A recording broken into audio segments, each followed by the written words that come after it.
السلام عليكم ورحمة الله وبركاته، كل اخواتي وحبايبي الغاليين. يا رب تكونوا في احسن حال وفي اتم صحة.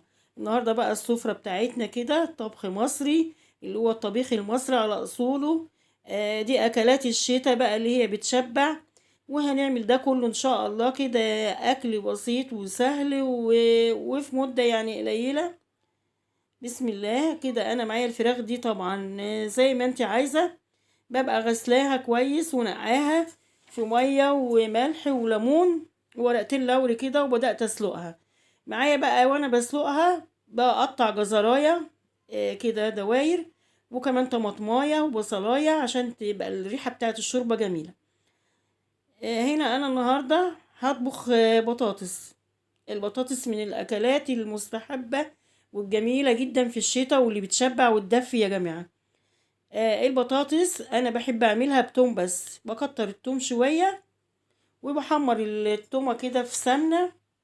وبعد كده معايا عشان اعمل الصلصة بقى معايا نزلت عليها الطماطم والتوابل بتاعتها، ملح وفلفل اسمر وشوية سكر شوية بابريكا، كزبرة وكمون. بيبقى جميلة جدا لما نكتر لها الكمون. بعد كده معايا التسبيكة بعد ما سبكت نزلت فيها البطاطس.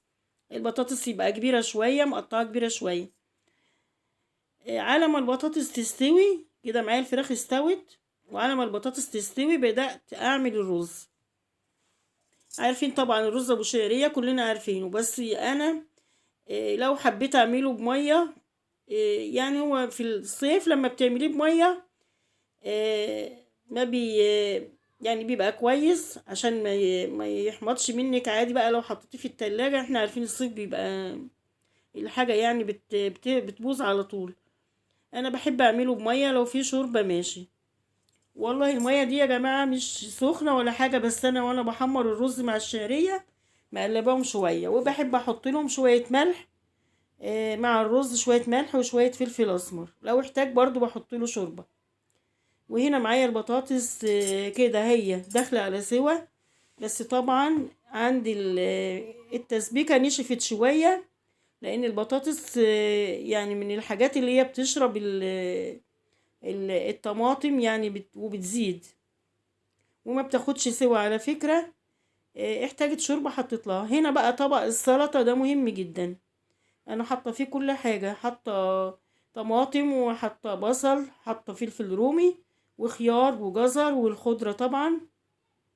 وبعد كده الفراخ بحمرها التحمير العادي. السفرة بتاعتنا كده جاهزة. كمان عملت جنبها شوية ملوخية خضرة. اتمنى يكون الفيديو عجبكم، والقاكم بخير مع فيديو جديد ان شاء الله.